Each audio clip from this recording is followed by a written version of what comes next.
Hello and welcome to this week's episode of Full Drive TV. We've got plenty of hardcore action coming from Winch Truck Challenge Round 3 up in Queensland, plus plenty more. I'm Simon Christie, let's get into it. Tread lightly, keep it safe, play hard.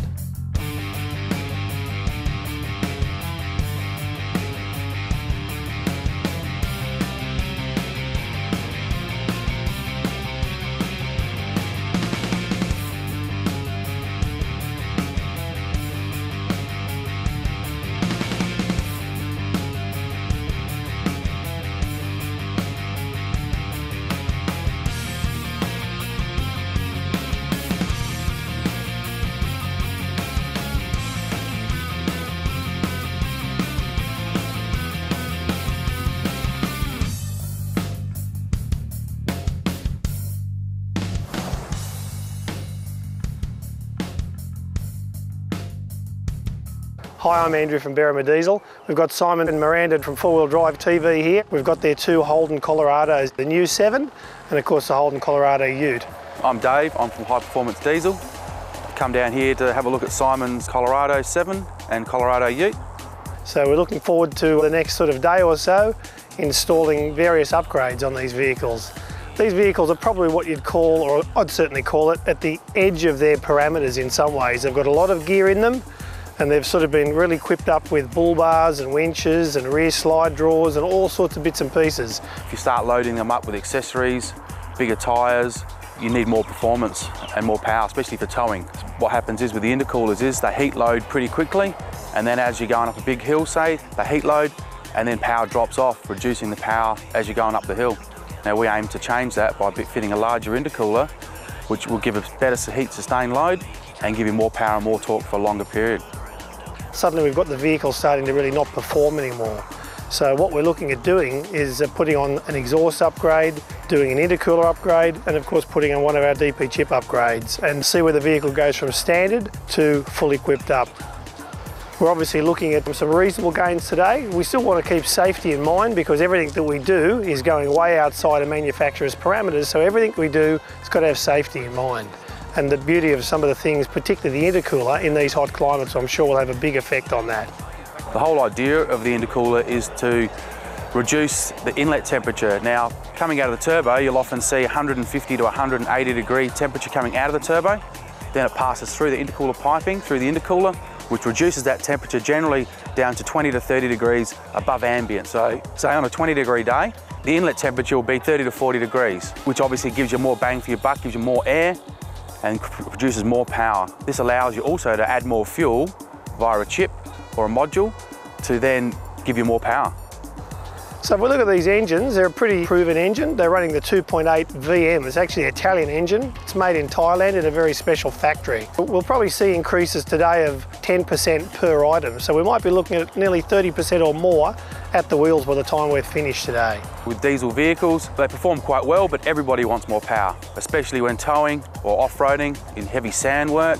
Everybody looks for more power, and that 20 to 30% extra gain makes a big difference in the drivability of the vehicle. So if we start off with modifications, I usually say to people actually, the tuning device is the chip. The exhaust of course will let air out, and of course with an intercooler you'll have air going in. These things combined is where you'll get that power gain that will be required in these vehicles that'll assist them with those modifications that have been done. Installation of the intercooler system on these particular vehicles is quite simple. You're probably looking at about a 4 to 5 hour install time.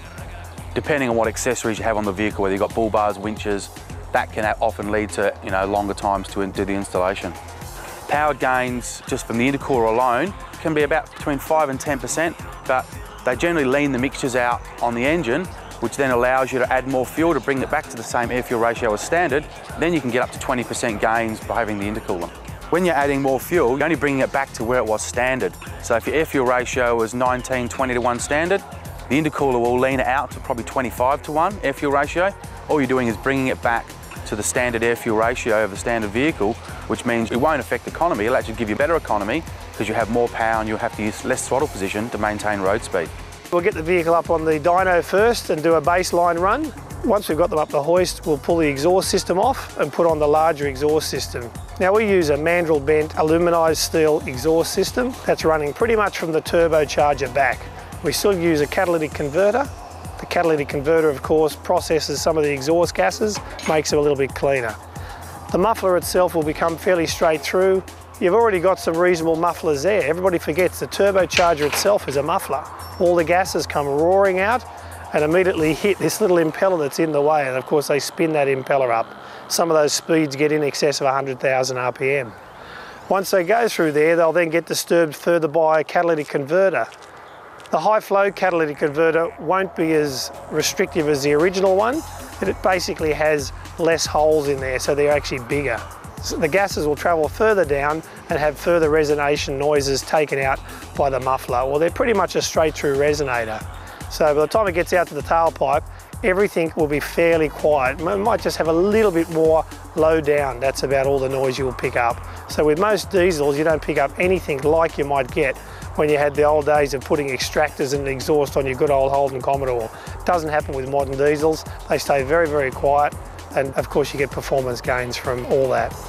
After we've had them up on the hoist and we've got the exhaust on, we'll quickly run them back over on the dyno again, and then we'll move them up and put the intercoolers on. The style of intercoolers that come standard on these factory vehicles is a tube and fin style cooler with a plastic header tanks with a crimped header plate. Now these are renowned for leaking. It's very small in surface area as well. They're built to do the job basically of a standard vehicle, and that's the biggest problem with them. We see lots of these intercoolers failing after probably 100,000+ kilometres, and we replace a lot of them with our bar and plate style cooler, which is a completely welded unit, no plastic crimped tanks, and they last a lot longer. They're basically bulletproof. After we've got the intercooler on, we'll get it back on the dyno, take another run, see what gains we've got there, and then we're going to leave it on there and finally install the chip. Chip's pretty simple plug and play, and that'll allow us now to make fuel loading adjustments to the air changes that we've made. Remember, we're getting the gas out a bit quicker, the turbocharger will spool up a little bit quicker, we've got more air coming in, and of course that air will be denser, we've got more oxygen. So whilst we may not even be increasing the boost, we're getting a lot more air in that charge. Then of course we'll have the chip put on there, and that'll be adjusting the fuel loadings. So we can have everything tuned up. It's not a matter of whether it's tuned to the right tune.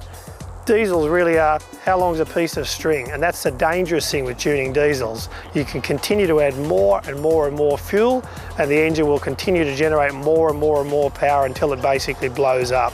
Unlike a petrol, if you took it to a guy that didn't know what he was doing, he'll drive out with a car that doesn't run, it's running lean or too rich, coughing and spluttering. With a diesel, it'll just sit there and cop it, and the more fuel that goes in, the more heat, the more load on pistons and all those sorts of things. Again, we're going outside manufacturer's specs. We want to do things very, very safely, and that's what we're looking at doing here today with all that equipment that'll be getting put on those engines. Yeah, well, we've got a long day ahead of us, so let's get these cars on the dyno and let's see how we go. Tune in to future episodes of 4Drive TV to follow the upgrades on our Colorado and Colorado 7. For now though, stay tuned for more 4Drive TV coming up after this short break.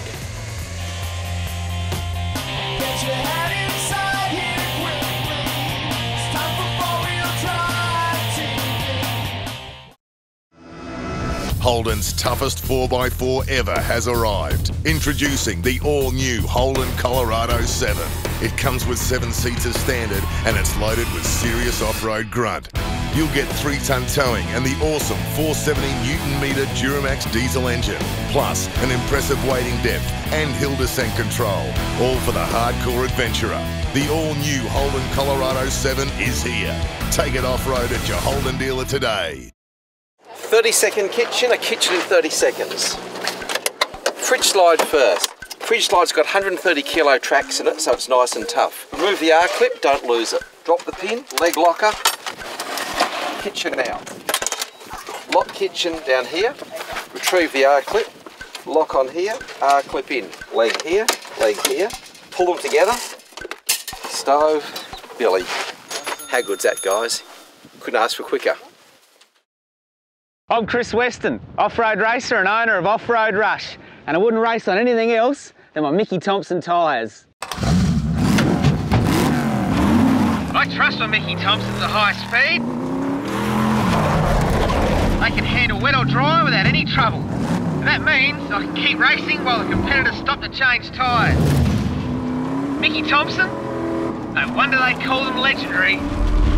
Call 1300 Mickey for your nearest dealer.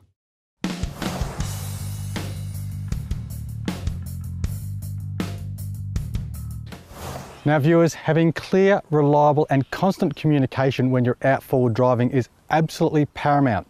Now we all know about in-car UHF radios. They're fantastic, you've got to have one.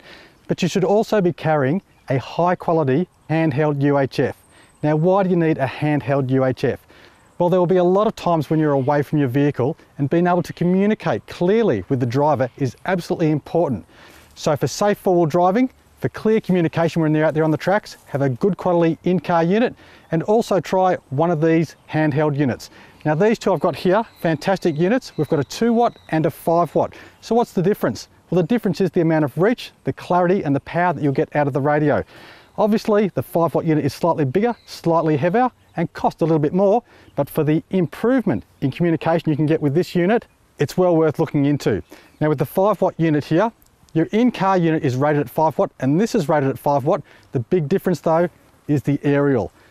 So whether you're just having fun or it's a recovery where you're relying on safety to be absolutely paramount, you've got to have clear communication. So get yourself a high quality UHF unit and know how to use it. Stay safe on those tracks.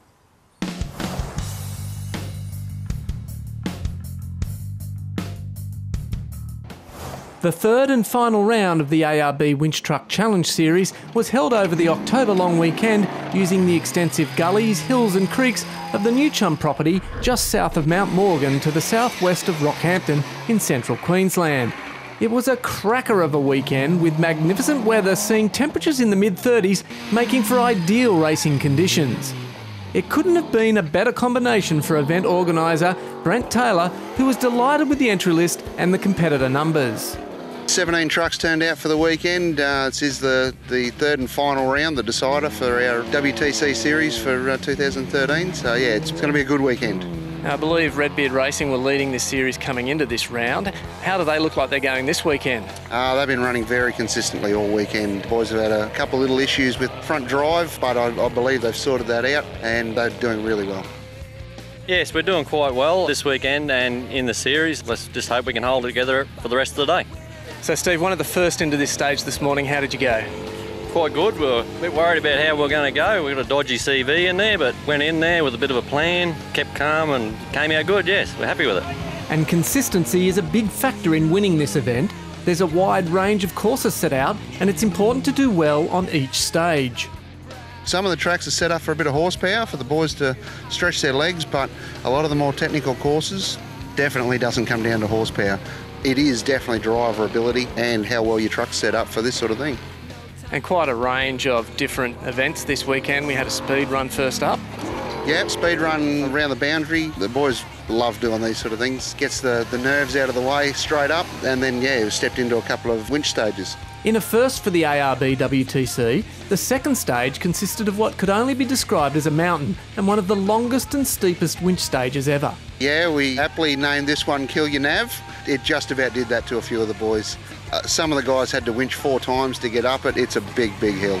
So after the speed stage and after the big climb, we go into the traditional winch stages. Absolutely, we've a good mix of stages here. There's some really tight stuff in the creeks. Guys are going to be really tested as far as their driving ability and that sort of thing, and how well their trucks can turn.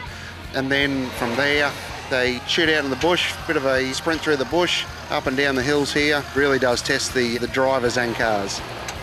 Some of the other stages I noticed had little winch walls, big winch walls, real variety this weekend. Yeah, it's the beauty of this property is the terrain here is fantastic for us. Everything from big washouts. We sent the guys through what used to be one of the old tracks. Had some very, very big washouts in them. Most of the guys got through that unscathed, but definitely a good variety of creeks and winch walls and just terrain in general here. And whilst the weather up here is very, very dry, there's just enough water in the creeks to make it interesting, isn't there? Absolutely. A couple of the stages, there is a tiny bit of water in there. There's obviously a fair bit under the surface, and one stage in particular, it ended up about tray deep for some of these guys in mud. So yeah, that was definitely something we didn't anticipate. Probably not as many breakages at this round as the last round either.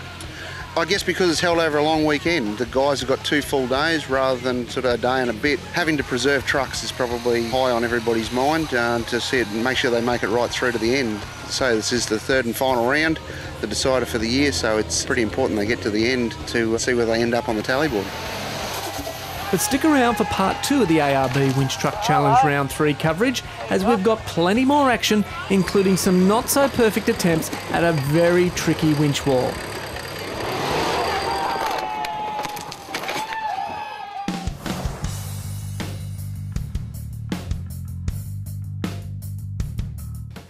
When you're thinking of venturing out into the great outdoors, a winch is absolute insurance and peace of mind.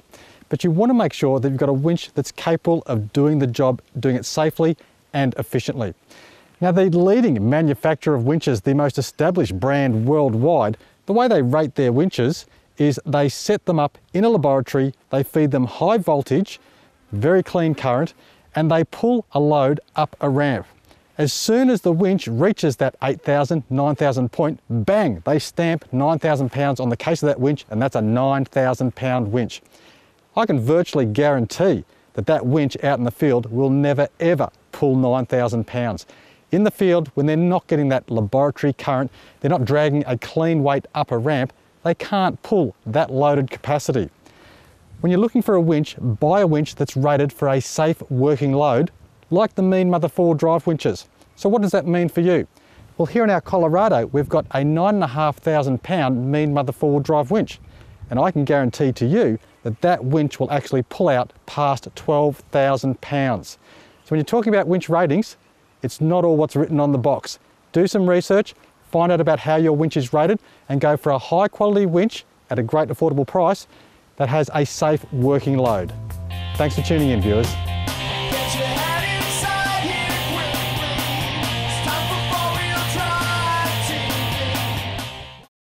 The next generation of shock absorbers is here. Leading the way in 4x4 suspension development, Old Man Emu introduces the most advanced and finely tuned shock absorber on the market. Nitro Charger Sport incorporates a new valving system that instantly adapts to all terrain for an outstanding smooth ride and phenomenal control. Backed by a 3-year, 60,000 kilometre warranty, you can trust Nitro Charger Sport, built in Australia for Australian conditions.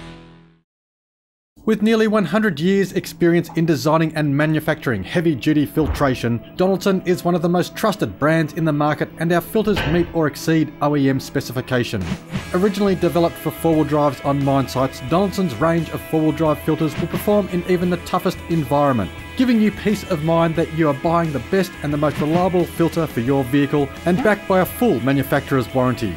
Donaldson, tough filters for tough environments. When you need your manual gearbox rebuilt, don't start in reverse. Get it geared up right the first time with the team from 360 Gearboxes. As Australia's premium gearbox and diff specialist, 360 use the world's best gears, shafts, bearings and seals. 360 offer a guaranteed and quality changeover and A1 customer service. If your manual is grinding, crunching, sticking or blowing, demand the best. 360 Gearboxes, a fast, reliable and high quality rebuild. For more info, visit 360gearboxesdiffs.com.au.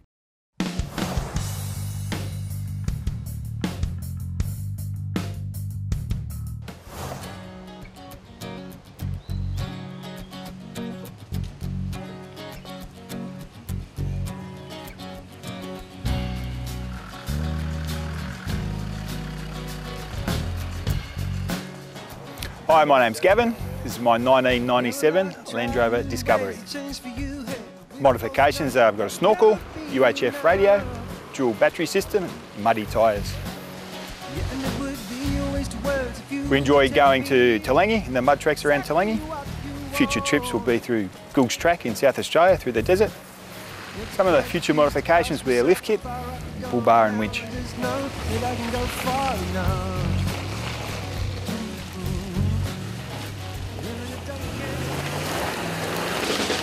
Details on how to win a place in the Your Rig weekly competition can be found on the 4Wheel Drive TV Facebook page. And each successful entrant wins an electric blue span set snatch strap, a Narva adder circuit double fuse holder, a Narva power cup and a Narva cigarette lighter extension lead, an Oricom handheld UHF kit including two 2-watt UHFs, a Mean Mother mug, a Mean Mother snatch strap bag, a Mean Mother umbrella and a Mean Mother stubby holder. A pair of smart scissors and an Any Sharp knife sharpener from our good friends at Keeslar. An add-on Donaldson diesel fuel filter kit including chassis mount. A U-Fix-It windscreen repair kit. A Superior Engineering cap and stubby holder. A Berrima diesel cap. An ARB Penrith stubby holder. A litre of emergency gear oil from 360 Gearboxes. A cap from 360 Gearboxes. A copy of 4x4 Australia magazine. A copy of Dirt Comp magazine and a Dirt Comp calendar. A copy of Wild Deer and Hunting Adventures magazine. A copy of Blitz Martial Arts magazine. 2 4-wheel drive TV medium stickers to add to your rig. 2 stubbies of Bundaberg ginger beer. An ARB Air Locker t-shirt. An ARB jacket. An ARB pair of socks. An ARB cap and an ARB Old Man Emu jacket. And it's all neatly wrapped up in an ARB cargo gear carry bag.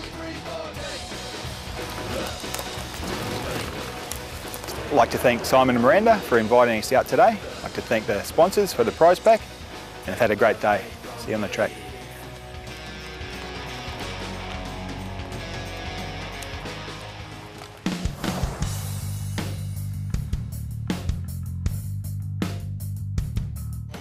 Welcome back to part 2 of our coverage of round 3 of the ARB Winch Truck Challenge.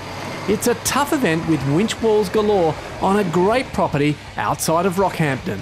Property name's New Chum up at Mount Morgan. Great property. Now this event obviously wouldn't happen without the help from a lot of people, and you do have a great number of sponsors for this event. ARB, Rockhampton and Bundaberg are our naming rights sponsors for the year. We've also got Blackwoods in Rockhampton, Bridge Street Tyre and Mechanical in Rockhampton, Redback 4x4 exhaust systems, 10 Hegler Homes, Total Off-Road 4x4 and motorsport accessories, Brown and Hurley in Rockhampton, Tindercar, Lister Motors, Repco Rockhampton and a new one, Peak Lighting.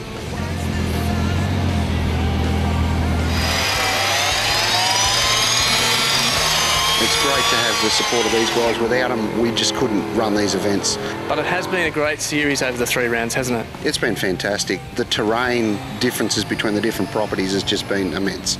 We went from round 1, where we just had bottomless soup, down to low mead for round 2. Again, another really good property. Bit of water in those creeks, a lot different again to come out here. It's very dry, very conducive to what we do here. But yeah, definitely this round's a lot drier, a lot dustier. Guys have had to change their game plan a little from the last 2 rounds. So it's very interesting to see the way guys set up trucks from round to round. Vehicle setup can be the difference between finishing a stage and getting stuck halfway up a winch wall, or even worse, flipping the truck on its roof. Saturday had one stage that had a very tricky winch wall, which saw a number of trucks ending the wrong way up. Yeah, it was an off-stepped hill, so you actually entered and sort of had to do a bit of a dog leg directly opposite. The bank was a bit off camber. We saw a couple of rollovers on that one, so everyone's okay. Yeah, it was a good stage, good tight stage. One of the victims of this tricky winch wall was long-time series competitors, the Swamp Donkeys. Driver Mark Thomas reflects on the weekend so far and putting the truck on its roof. Still getting used to the truck after the rebuild and put some coilovers and that in it, and really getting used to them having got a sway bar on it. So we did flip over at one stage, mainly because of that, but we're keeping in there. I think we done it right last night and the day before.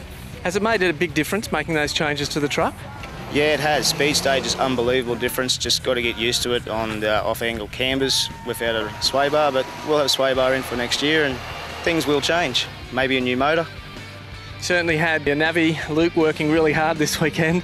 He's been working his butt off, yes. Yesterday we'd done a bit of a stage out the back and we boiled the motor and sort of didn't want to stay there and let it cook, so we decided to drive it and let it cook and see if it would cool anyway, and it cooled. But poor Luke, he was out the window all the way with throwing up, out of breath, chewing diesel smoke and dust.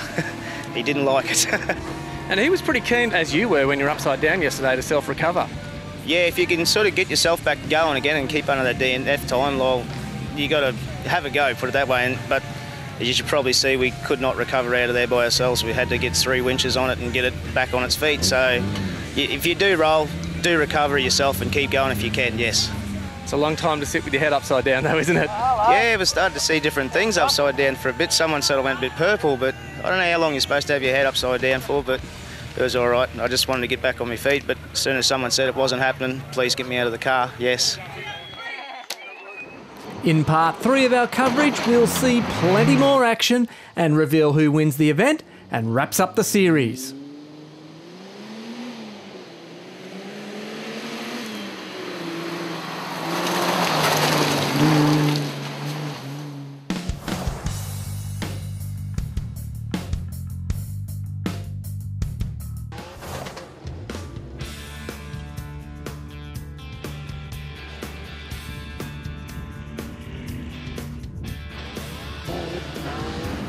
Hi, my name's James. I'm at the Superior Engineering Short Course at Olimba, which is about an hour and a half out of Brisbane. This is my 1977 FJ40 Land Cruiser with a turbocharged 250 Crossflow in it, highly modified suspension.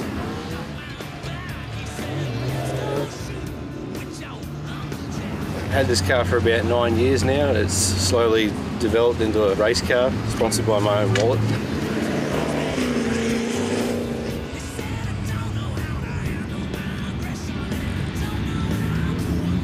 I'm in standard class today because I'm running a 33-inch tyre. I'm up against quite a few fast cars though, so we'll see how we go.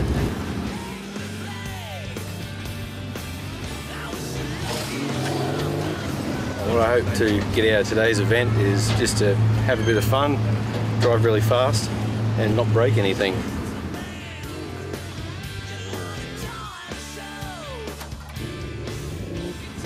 I encourage a lot of people to get involved in the sport. Me and my mate have been doing it for a few years now and we love every minute of it.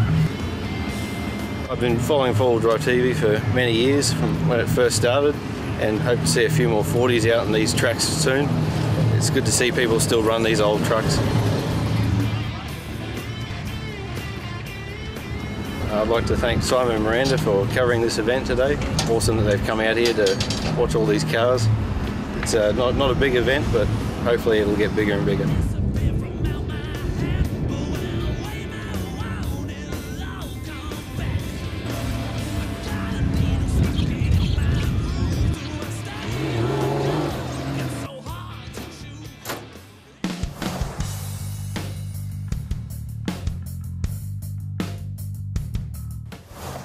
Well, thank you for tuning in for another big episode of 4 Wheel Drive TV, and make sure you're watching next week when we finish up that coverage of Winch Truck Challenge Round 3 from Queensland. Well, I'm Simon Christie. Tread lightly, keep it safe, play hard. We'll see you next week.